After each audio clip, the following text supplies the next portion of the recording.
Teachers of Reddit, what are your stories of, oh god, this child is a sociopath? This one happened just the other day and, obviously, I'm going to be anonymous about it to protect the child's identity. Let's call her Abby. So, I'm driving a minibus of students home from a basketball practice when suddenly Abby starts screaming. Did that have peanuts in it? I'm allergic to peanuts. She begins hyperventilating and crying and actually makes me pull over so she can get off the bus and throw up. We're about 15 minutes from the school and I'm literally having a panic attack. So, I call the principal and ask what should I do? Do we have an EP pen on hand at the school? She seems confused and puts Abby's grandmother on, who tells me she wasn't aware her granddaughter, who is claiming she can barely breathe, had any allergies. When we got back to the school I was about ready to faint and the principal brings out her registration paperwork to show me. No listed allergies. She isn't allergic to anything. It was all an act. The hyperventilating, the crying, even the throwing up, was all for attention. Edit, spelling.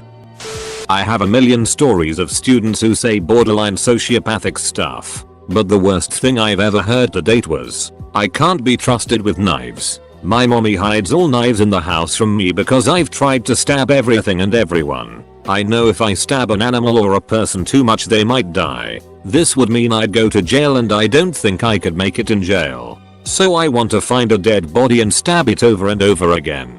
This way I know I won't get in too much trouble cause the person was already dead.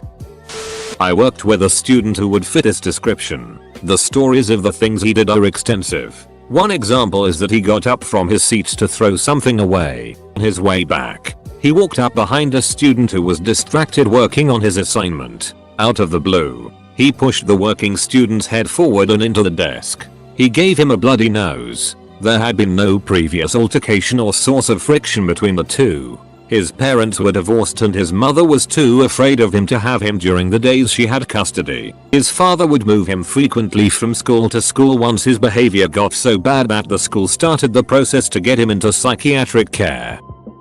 Had a high school freshman who was a very boisterous kid and youthful for his age. One day he was being disruptive and acting up. So I asked him to step out of the room with me while my co-teacher continued the lesson. I calmly explained to him why I had taken him out, why his behavior was disruptive, and asked him to be more mindful in the future. He seemed attentive to me and to understand where I was coming from. Then, just as I was about to go back in with him, he says to me, "Okay, I'm gonna start crying so everyone thinks you yelled at me." I immediately put the brakes on. I asked him why he wanted to do that, why he felt it was okay to lie like that, and why he wanted to make me seem like a bad person when I had been very polite and thought we had had a good interaction. He didn't have any good answers with me, but we had already spent enough time out of class. I got him to agree to go in quietly and we went on with the lesson. Needless to say, it was a sign of things to come. He turned out to be a gossiping, backstabbing little social monster. The more mature kids learned to keep their distance from him, and he cultivated friendships with other kids who enjoyed his acting out and emulated it. We finished out a year on reasonable terms, but as he went on to other teachers with different classroom styles, his behavior worsened and derailed many classes. His sister annoyed him so he killed her kitten in front of her. Complete and utter lack of remorse. Just didn't see animals as any different from toys. Violence towards animals during childhood is very common in serial killers.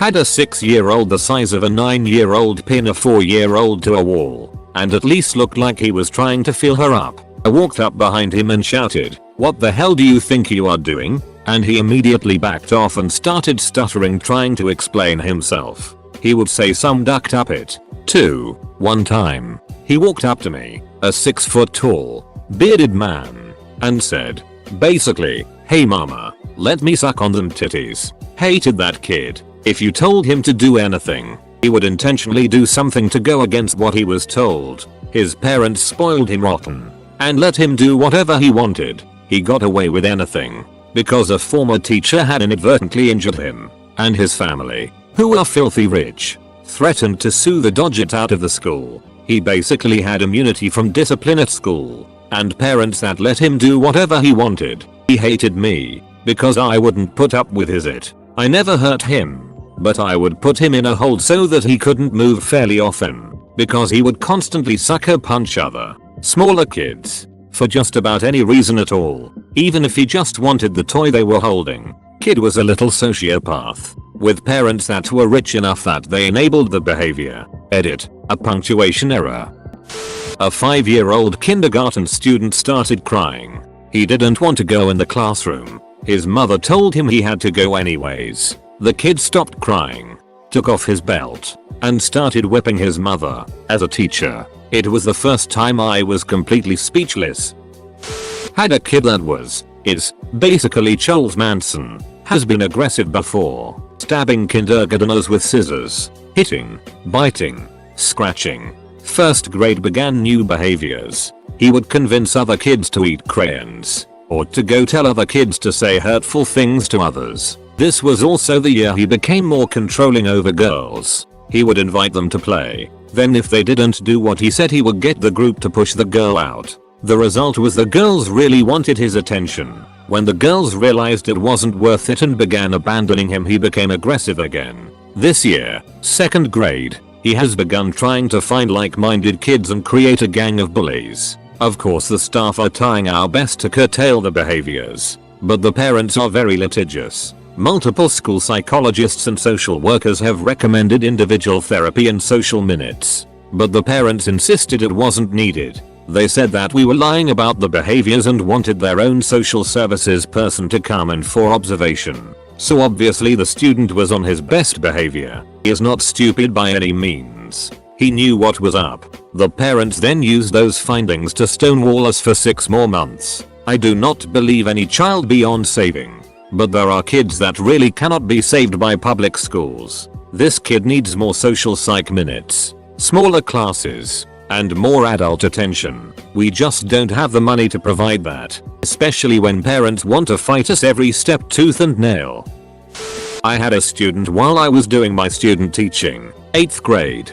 He was constantly in trouble, but during the times he was in class, he just stared off with the most vacant look in his eyes. It truly scared me. It was downright creepy. One day he was up at the whiteboard writing some stuff. I think he was correcting sentences, with a bunch of other kids who were doing the same thing. I wasn't watching the kids at the board, and all of a sudden I hear this blood-curdling scream and look over. He had brought a hypodermic needle and had stabbed a girl next to him in the leg. He had been holding it in his hand the entire time, just waiting for the opportunity to stick someone. It was, of course, terrible, but the girl turned out okay. The worst part, besides that, was how he laughed when security came to get him. Ugh. I'm shuddering now just thinking about it. 2 twin 8th grade boys, literal duck-in lunatics, threw their dog across their living room and it landed on the edge of the table. They said it was dead but still moving and they buried it. Dude, they buried a live duck-in dog. This was confirmed by neighbors and they are now in the appropriate facilities. Messed up times a million. Not a teacher, but I was in his class when it happened. This was in 7th grade, I think. The teacher asked everybody to turn in their homework, and he asked for an extension because he was absolutely swamped for the last week. The teacher said no, and instead of just being okay with it, this kid picked up a chair and yeeted it across the classroom at the teacher. It hit her on the forehead and she had to get stitches. Kid was expelled. Anthony was 6. He had violent tendencies towards animals and other children, severe headaches and a teddy bear containing the ashes of his dead sister. I taught a 4-year-old boy who actually scared me because I fear what his future will be. I can see him ended up doing some awful things to people. He would try and kiss and hug girls, and when they didn't want to, he'd hold them tightly and try to anyway, even if they loudly protested. I explained that there is no kissing in school and if someone doesn't want a hug, they absolutely do not have to. I also said that some people don't like hugging. He said, well, I want her to, so she will. He just couldn't understand boundaries of any kind. This is just one tiny example of the things he did. I did refer him as I believe he has autism and he's undergoing assessment now and awaiting a diagnosis, but I worry there's something else there with him. He would also watch other children to see how he should act. For example, A child might be sad and another child comforts them. He would copy this behavior but totally exaggerates it, like completely over the top, and use it as an excuse to touch others, mainly girls. He never showed any emotion other than anger and jealousy. He had a very scary look in his eyes and I've never met another child like him. Not a teacher, but at my kid's daycare there was a bona fide sociopath in the making. This kid would inflict harm on others with a genuine smile on his face like he was playing, but he was secretly enjoying it. Hitting, biting, punching, kicking, breaking toys, destroying artwork, but very secretive and carefully planned when teachers or parents weren't looking. He was really intelligent and well spoken for his age as well. Yeah. He was asked to leave after a few years and pretty much every parent there was relieved. I have seen students display all sorts of extreme behavior over the past 20 years, teaching teenagers in challenging schools. The one kid that I was convinced was a psychopath just quietly refused to do anything he didn't want to do. I never saw him angry, and yet I did see him hit people and say awful things to them. He was always eerily calm. He was tiny and very cute, but he used to manipulate people and watch chaos unfold with these huge unblinking puppy dog eyes. It was like he was carrying out an experiment. Anyway, that was when he was about 14. He's 19 now and serving a life sentence for a horrific gang murder.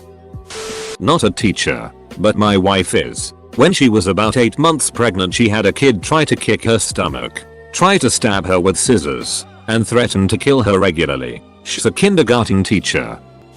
Elementary school. Rich preppy white boy, 11, drew a picture of only black boy, 10, in class. It showed a dead decapitated body with lots and lots of blood and a chainsaw. He then calmly explained to me how he was planning to murder and cut up the other boy and how he doesn't deserve to have presents for Christmas as he's black and Santa doesn't like black kids. Had to contact the headmaster and parents. Jokes on him. The headmaster was a very cool black lady.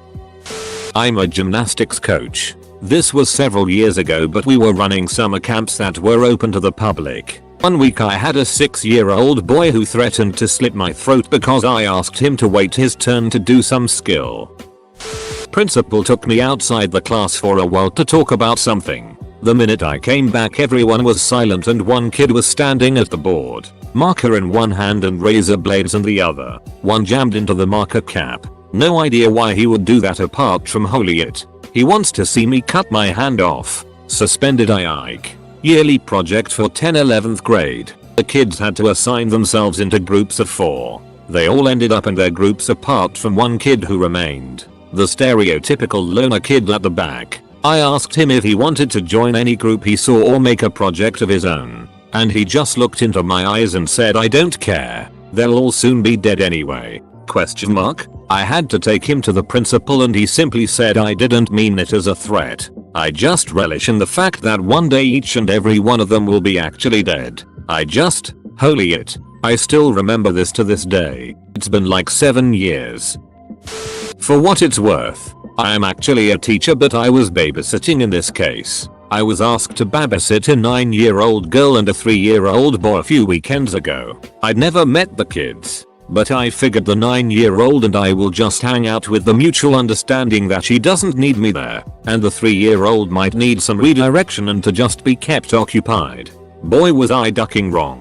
The 9-year-old was a straight up manipulative bully. She gave the boy jobs to do when playing Play-Doh and then tore him up, telling him how bad he was at every job she gave him. She chased him around the house with a sharpened pencil. She roughhoused with him until he got hurt and ran upstairs crying. And then she chased after him laughing, going AWW, I'm really sorry. She stole the TV remote out of my hand and hid it when I tried to find a movie to put on. She tried to tell me that his bedtime wasn't actually when the kid's mom told me it was, and got him up to play trucks. Then when I was finally getting him to go to sleep with a story, she came in the room and told me that it was way past his bedtime and he's not allowed any more books. I'd never met a child so starved for control. But I really question where this is coming from, because 1, I gave her nothing to push back against. If she was being controlling because I was treating her like a child, I would have understood, but I wasn't. And 2, it was clear her parents weren't extremely strict with her on a normal basis. Anyway, My first clue should have been when the parents offered me a higher pay per hour than I asked for. Even with the chance to make $100 in one night, I'm never going back.